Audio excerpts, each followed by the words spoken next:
formal properties of true narrative representations, can quantum entanglement be explained as the abstract and concrete connectedness of TNRs. For the International Interdisciplinary Research Team, this is kind of an exercise in why you ought to publish your findings. Ordinary perceptions and experience, or perceptions of the outcome of an experiment, are all TNRs. They do not usually deceive us. For instance, suppose you flip a coin, came up heads. Or we can think of another pragmatic mapping relation where the messenger RNA goes out into the cell, finds an amino acid, brings it back to the RNA, and verifies that it's collected the correct amino acid. It turns out that everything in probability theory and everything in the sciences comes down to what Magorov called the difference between a 0 and a 1. Everything in probability theory comes down to that. Boolean algebra comes down to that. Quantum entanglement comes down to the difference between a 0 and a 1. Well, for this presentation, I'm going to represent you as the 1 and me as the 0. If you take 0 away from 1, you still get 1. If add 0 to 1, you still have 1. So let's say 1 represents you, 0 represents me. Now let's also say that the probability of a true narrative representation is 100%, or we'll represent it with 1 as contrasted with 0, which is the probability that a true narrative representation is false. If, for example, I say heads when the coin shows heads, then that's a true representation. And the probability of it being false is exactly 0 because of the connectedness of true narratives. Here's what I'm suggesting for your consideration. The result of every valid perception, every replicable experiment in the sciences, every interpreted result is taken to be a physical law. In fact, every discovery in the sciences, from Galileo to Einstein and Bohr, is completely dependent upon one or more TNRs. Only TNRs can determine experimental results.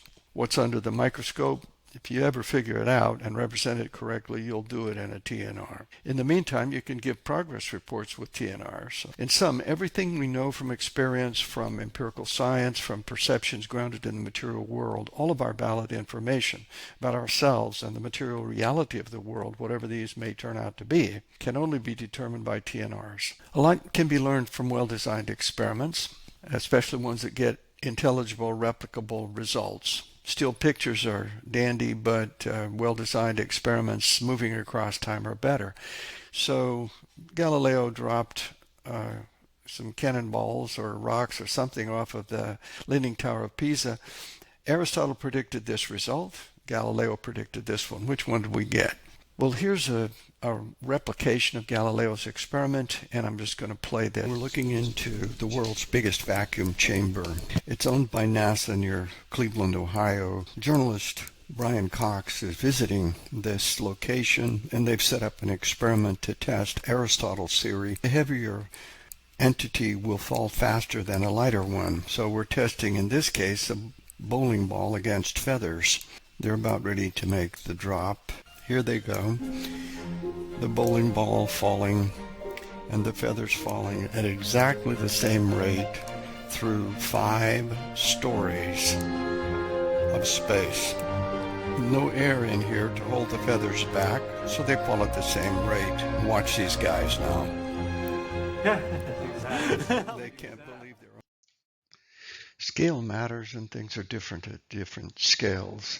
In experimental determinations of what is true, scale counts a whole bunch. At the level of the cell nucleus, where we find DNA protected inside the very center of the nucleus, outside of it in the endoplasmic reticulum, where the DNA and the RNA interact with each other and with proteins through the ribosome, we meet up with Michael Behe's irreducible complexity. Pellegrini showed in his Decade of the Fractal Gene, genomic communications have a fractal patterning. And in 1981, I published this article about linguistic problems for evolution.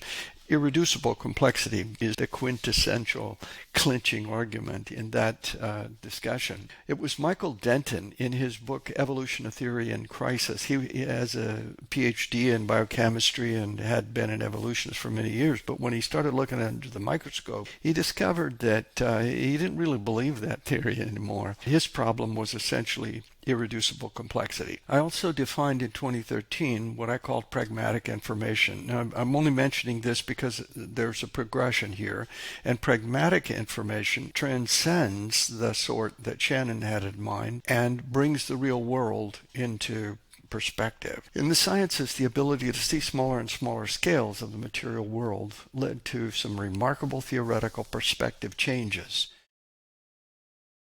I remember the first time I looked in a biochemistry textbook and I saw a drawing of something called a bacterial flagellum. I looked at that and I said, that's an outboard motor.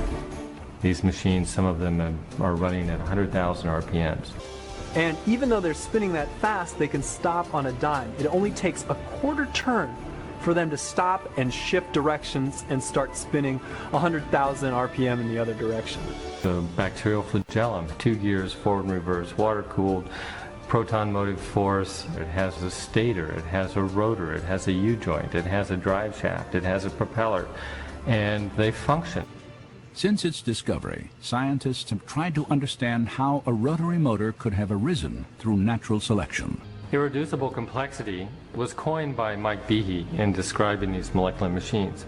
Basically what it says is that you have multi-component parts to any given organelle or system in a cell, all of which are necessary for function.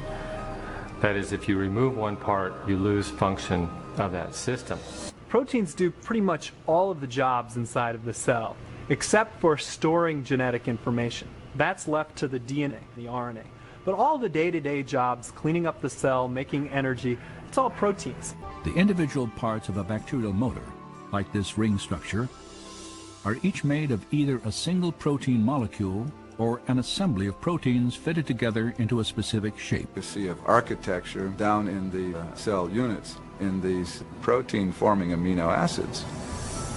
Alphabetic letters can be arranged in a huge number of possible combinations, and it's the sequential arrangement of the letters that determines whether you have meaningful words and sentences.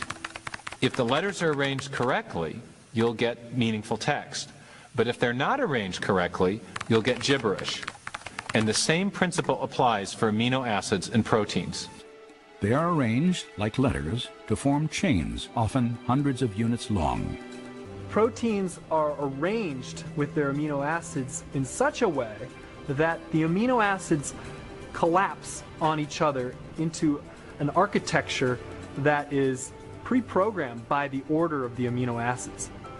The function of the whole depends upon the precise arrangement of the individual parts. But what produces the precise sequencing of amino acids that gives rise to the specific shapes and functions of proteins?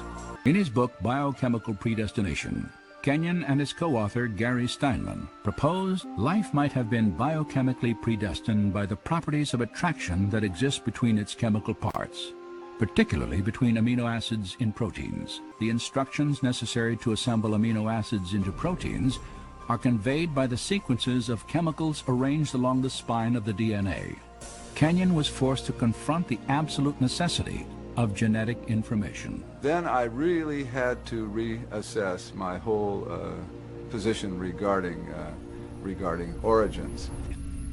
So the concept of the intelligent design of life was immensely attractive to me and made a great deal of sense, as it very closely matched the multiple discoveries in molecular biology.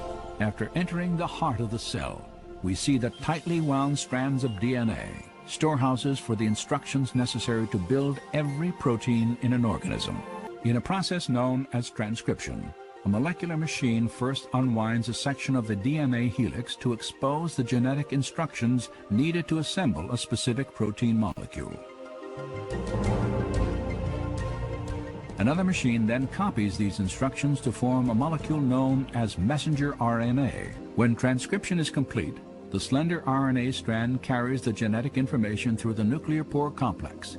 The messenger RNA strand is directed to a two-part molecular factory called a ribosome.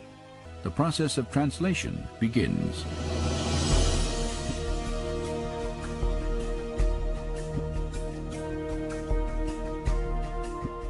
Inside the ribosome, a molecular assembly line builds a specifically sequenced chain of amino acids. These amino acids are transported from other parts of the cell and then linked into chains often hundreds of units long. Their sequential arrangement determines the type of protein manufactured. It is moved from the ribosome to a barrel-shaped machine that helps fold it into the precise shape critical to its function. After the chain is folded into a protein, it is then released and shepherded by another molecular machine to the exact location where it is needed. This is absolutely mind-boggling to perceive at this scale of size such a finely tuned apparatus, a device that bears the marks of intelligent design and manufacture.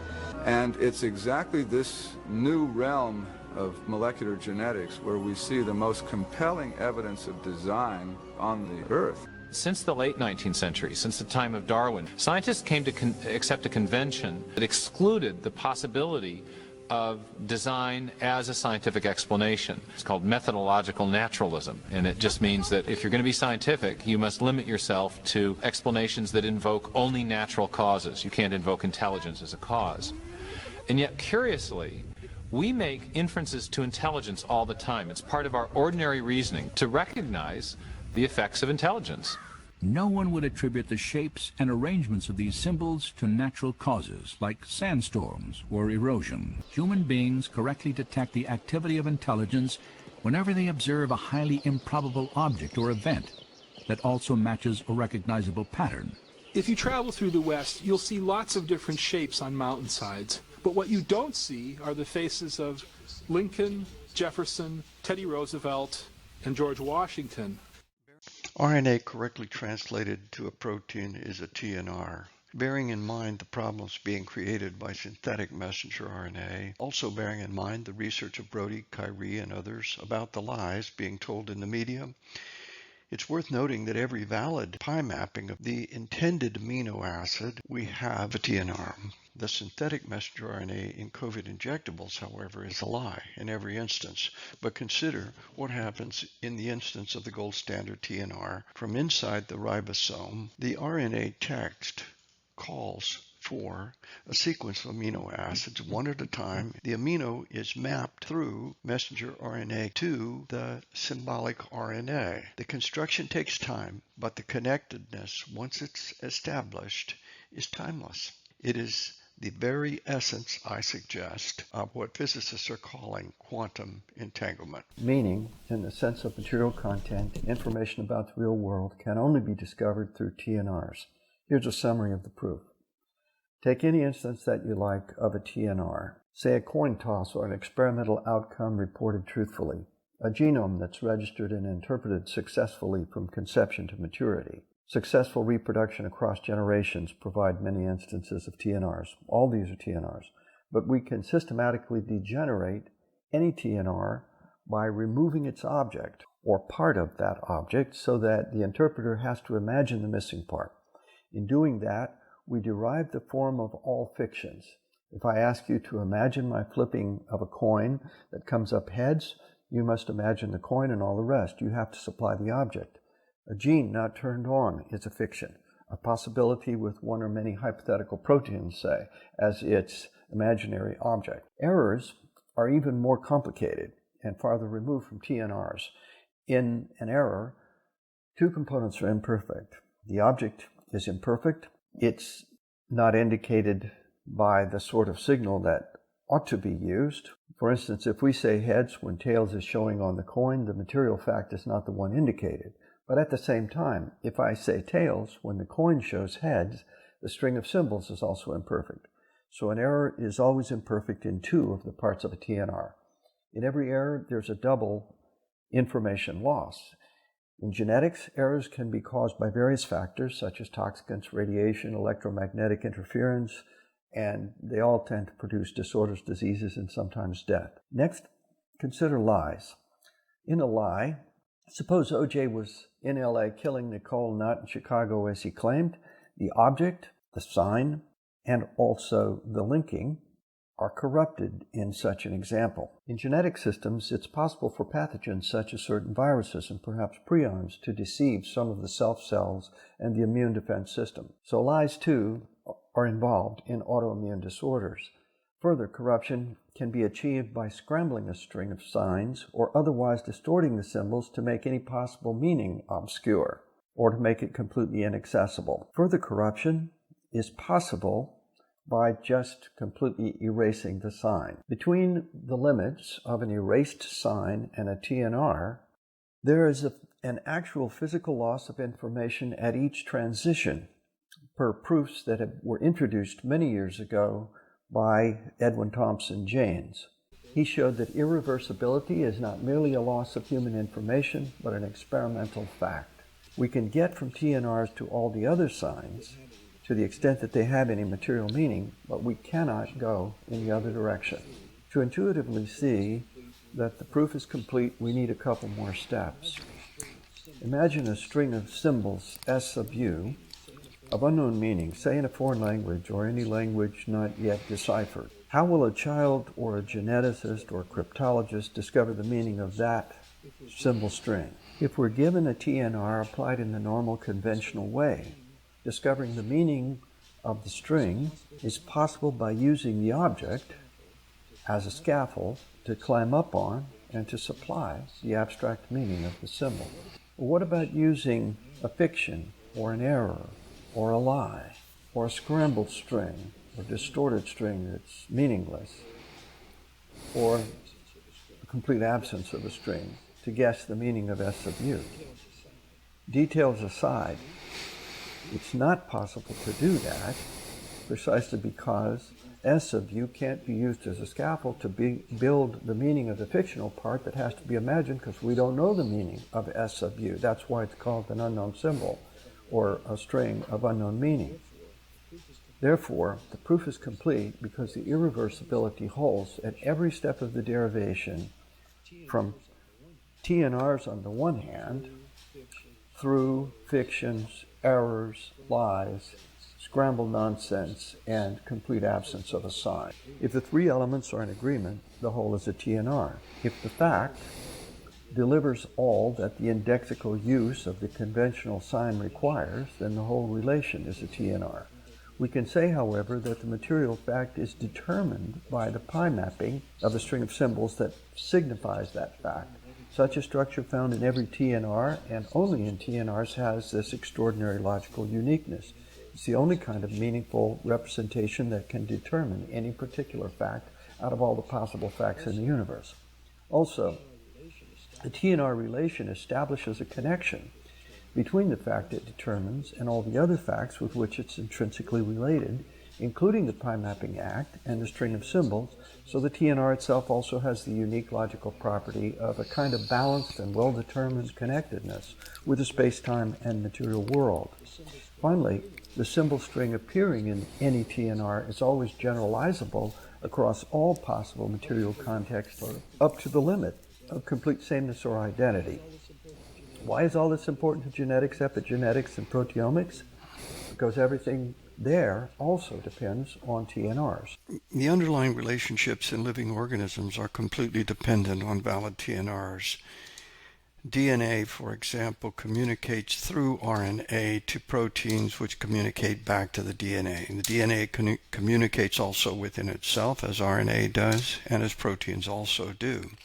We discover, moreover, that there is an abstract and general way of looking at the underlying connectedness relations which are instantaneous and fractal, as suggested by Pelianes. To show how TNR theory applies in the abstract sense, we have a symbol mapped through action, pi mapping, into an object situation which is connected back with the symbol in such a manner as to make all of these relationships stand in agreement. And when that is the case, it also happens that the symbol, in communicating with the pi mapping, has a symbol pi, an S-pi-O relationship within it, and the S-pi-O relationship within the symbol communicating within itself is also an S-pi-O relation, and we can find relations within relations within relations. It was Einstein, it seems, who first saw that Bohr's equations required spooky action at a distance. Is it confusion that we're seeing? I think not. I think what we're seeing is simplicity, comprehensiveness, and consistency. The connectedness that we're perceiving in experience that's absolutely apt to get a whole lot more exciting very soon with quantum computing, because it apparently can come through nanoengineering right into our own bodies, as our colleague, the Israeli scientist Shimon Yanowitz, is exploring. With that in mind, I want to play this narrative I've extracted from a NOVA presentation about the Einstein paradox. We live in a world where objects have permanence.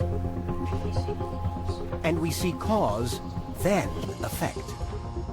But a startling phenomenon is revealing that this is not how the universe works at the smallest scales of atoms and tiny particles. Albert Einstein argued, it couldn't possibly be real. It makes a very troubling prediction called quantum entanglement. Nature's fundamental building blocks could be connected and influence each other instantaneously, as if the space between them doesn't exist.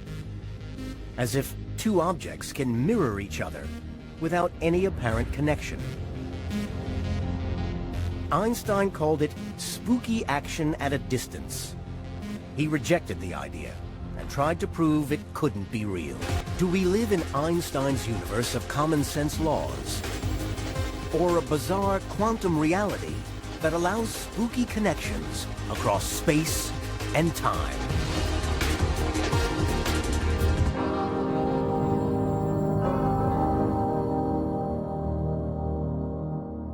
"300 miles off the coast of West Africa, on one of the Canary Islands, a team of physicists is setting up a remarkable experiment that will use almost the entire breadth of the universe. Leading the team is Anton Zeilinger. So we are now going up the mountain towards the Roque de los Muchachos. The question goes back to Clauser and Friedman's Bell test experiment. In the years after their pioneering work, physicists began to test possible loopholes in their experiment. Ways in which the illusion of entanglement might be created. One loophole is especially hard to rule out. In modern Bell test experiments, devices at each side test whether the photons can pass through one of two filters that are randomly chosen, effectively asking one of two questions and checking how often the answers agree. After thousands of photons, if the results show more agreement than Einstein's physics predicts, the particles must be spookily entangled. But what if something had mysteriously influenced the equipment so that the choices of the filters were not truly random? It is this loophole that the team at the High Altitude Observatory in the Canary Islands is working to tackle. The team is creating a giant version of Clauser and Friedman's Bell test, with the entire universe as their lab bench. In this cosmic Bell test, the source of the entangled particles is about 1/3 of a mile from each of the detectors. The team must send perfectly timed pairs of photons through the air to each side. At the same time, the telescopes will collect light from two extremely far-off, extremely bright galaxies called quasars. These are among the brightest objects in the sky, emitting light in powerful jets. Random variations in this light will control which filters are used to measure the photon pairs. And since the quasars are so far away, the light has been traveling for billions of years to reach Earth. It makes it incredibly unlikely that anything could be influencing the random nature of the test.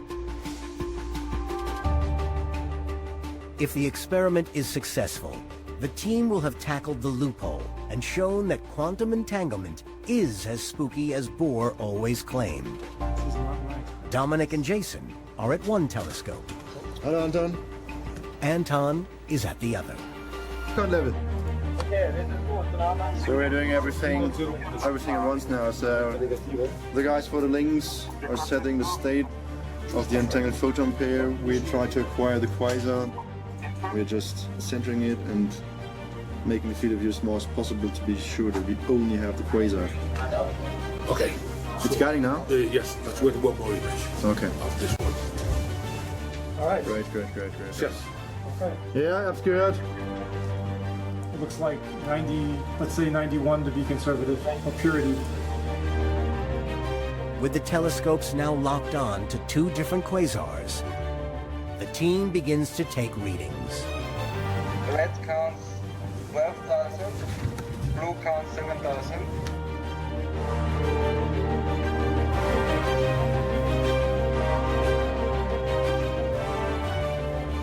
We do the full cosmic belt test. It's working. Light from the quasars is selecting which filters are used to measure the entangled photons. It is exciting. It is, now we do have a test, but it's not clear what the outcome will be. 2 months later, back in Vienna, the team analyzes the experimental data. This might take a second. The numbers look really great, and it is extremely pleasing to see that all this works so nice. We clearly see correlations that correspond to quantum mechanics. Since the light from the quasars controlling the test was nearly 8 billion years old, it's extremely unlikely that anything could have affected its random nature. This remaining loophole seems to be closed. Accepting that entanglement is a part of the natural world around us has profound implications. It means we must accept that an action in one place can have an instant effect anywhere in the universe, as if there's no space between them. It was first seen as an unwelcome but unavoidable consequence of quantum mechanics. Now, after nearly a century of disputes and discoveries, spooky action at a distance is finally at the heart of modern physics. At the Institute for Advanced Study, where the concept of entanglement was first described, researchers are now using it in their search for a single unified theory of the universe, the holy grail of physics. What we are learning these days is that we might have to give up that what Einstein holds sacred, namely space and time. So he was always thinking, well, we have little pieces of space and time, and out of this we build the whole universe. What's happening in space, in some sense, all described in terms of a screen outside here. The ultimate description of reality resides on this screen. Think of it as kind of quantum bits living on that screen. And this, like a movie projector, creates an illusion of the three-dimensional reality that I'm now experiencing. The most puzzling element of entanglement, that somehow 2 points in space can communicate, becomes less of a problem because space itself has disappeared.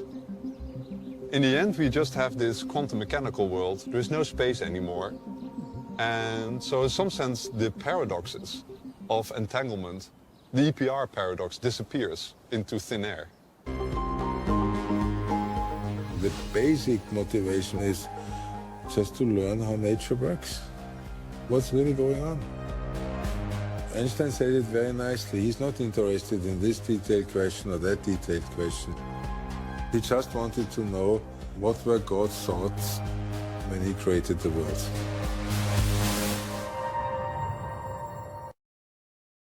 And there you have Einstein's quantum riddle. Maxwell and Shannon and Edwin Thompson Janes, 1865, 1948, then 1957, 59, and 63, expressed the notion of connectedness similarly, but not identically. Maxwell saw a kind of connectedness of electromagnetic kind that involved transfer of information at the speed of light. Shannon was dealing with a very abstract notion of information, which Edwin Thompson Jaynes reconnected with the material world.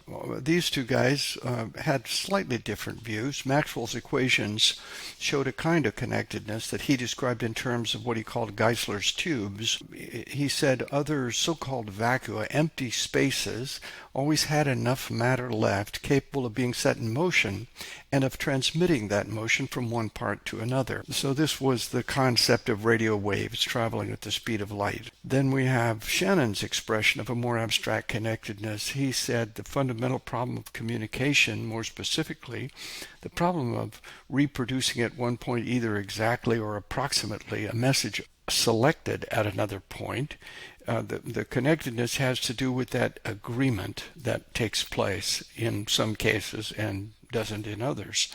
In fact, that agreement can be the essential problem that is addressed in Zeilinger's experiment, if you followed that. Jaynes generalized the Shannon-type entropy to time-dependent irreversible processes, experiments, or experiential processes that can't be repeated. We can't go backwards in time. Eventually all the information is lost. He generalized the argument from information theory to quantum electrodynamics, including in principle the Bose-Einstein condensation of an ideal gas. Now the Bose-Einstein condensation, again, is still happening in space and time. It was a remarkable prediction, and it turned out to be true, but it also is not quite to the level of quantum entanglement. Here in this argument, I suggest that generalization of the notion of connectedness to quantum entanglement and how it results in the vanishing of matter, space, and time. It also demolishes distinction between locality and globality. It retains the distinction between the temporal realm and the eternal realm, that which is visible, passing away, versus that which is invisible and eternal. The abstract is not subject to decay the way the concrete world is. It suggests that the visible world was created from nothing by the invisible, omniscient, omnipotent, omnipresent God of the Judeo-Christian Bible, the Alpha and Omega of Revelation, the God of Abraham, Isaac, and Jacob of the Old Testament. It's grounded, I believe, in irrefutable, exact mathematical logic, refuting Einstein, Podolsky, and Rosen, and in accord with Zeilinger, Dick Graf, and others. Here is another way of looking at the process in constructing a TNR. I call this the flow-together diagram. I object, by the way, to the term entanglement because it suggests a kind of confusion, like the old-time false view of the human brain, as if all of its intricate connectedness were a scrambled bowl of spaghetti. In fact, it's so complicated and so intricately designed. Well, that's a story for another occasion. I've been thinking about this for a good while. It's the essence of what I call pragmatic information. It is so determinate, so connected, so completely general in its applicability to everything in this real universe. Any multitude of multitudes of possible universes, to use a phrase or two from Charles Sanders Peirce. In his Harvard lectures of 1865, he described it as the unity of coherence. No one can deny there are representations, he said. We know representations absolutely, while we know forms and things only through representations. These are the representations of Peirce, these are the forms that Peirce is referring to, and these are the things that Peirce is referring to. We have the string of symbols, we have the valid pi mapping in TNRs, we have the perceptual representation, which happens to be correct in true narrative representations. Of course, not all representations are true. We do have a kind of gold standard of truth taking the form of S pi O. If we're talking about information, this is a 100%. Complete erasure is the opposite. It's a 0% of information, 100% entropy. Okay, so here's some stuff that's pulled out of people's corpses' bloodstreams after they have been injected with a vaccine. Some of these kinds of things have been pulled out of living people after one of the COVID-19 vaccines. What the heck is it? Some kind of proteinous structure. Well, we know it doesn't belong in the bloodstream, doesn't belong in these corpses, and embalmers have never seen them before. This is one of Dr. Janowitz's slides. I believe it involves the Moderna vaccine, if I recall correctly. You've got these rods and spheres, all of which are foreign materials that absolutely do not belong in that vial of vaccine. So that explanation can be given immediately as a TNR, and just what these things consist of remains yet to be determined. Do they involve genetic engineering? Are these constructions built up from nano-engineered particles? We don't know. That's what remains to be determined. This, I think, is a slide from Dr. Nixon showing a whole bunch of little structures, and looks like they're growing and getting bigger. And these certainly don't belong inside of a Pfizer vaccine or whatever kind it was he was looking at. This then is in the bloodstream. What in the world is this snake-like thing? And these are blood cells that are also deformed into rouleau patterns. We can describe what we see in TNRs and take it then the next step, investigate further to find out what in fact these things are, where they came from, etc. I met this guy. He was, I've changed his picture a little bit here. I wanted to find a picture so you can see what he looked like when he was a young lad. He is since deceased. He went to Berkeley and built a program in mathematical logic.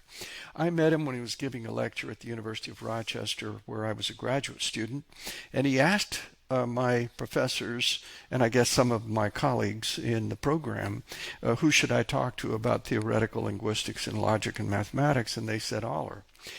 At the time I was constructing this argument, A Basic Circularity and Traditional Current Linguistic Theory, which was published in 1969, but I was meeting him in 1968.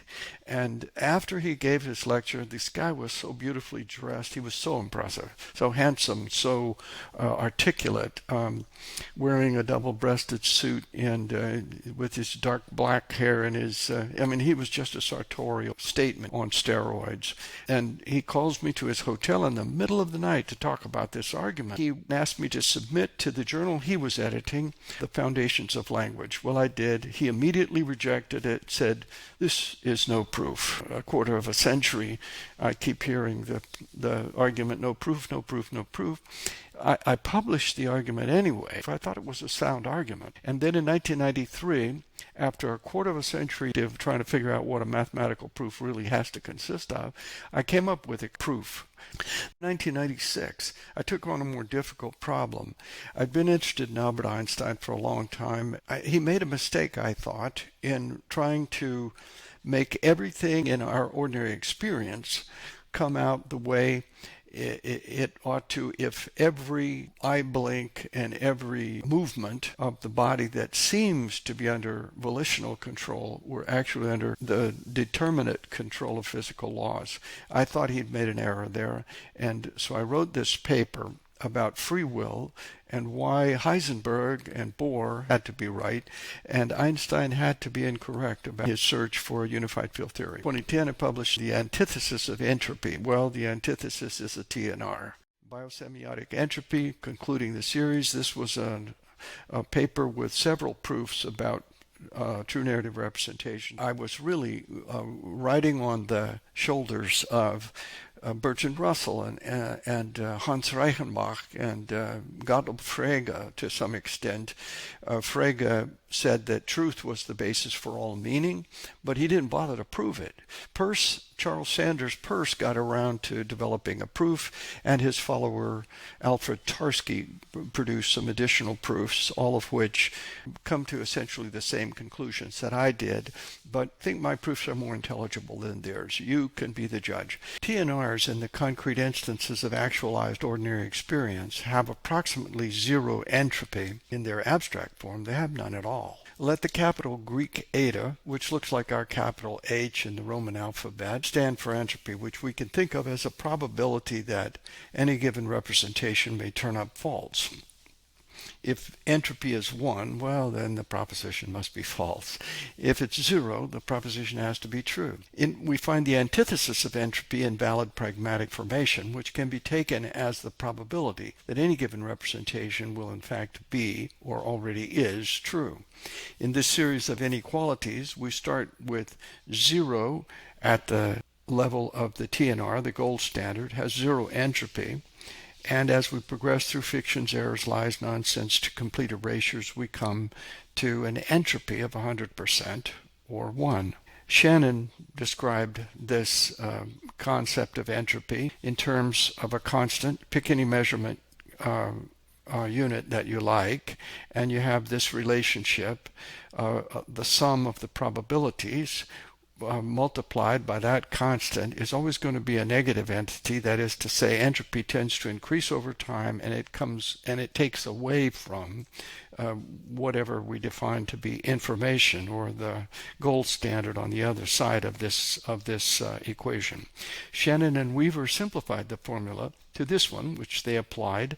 We can drop out the k because it can be taken to be a unit number. 1, for example, multiply 1 times any probability, you have the same result. The simplest example is the one defined in terms of 2 possible outcomes. Here's my explanation from 2014. Let eta represent the entropy of a set of probabilities p sub I through n.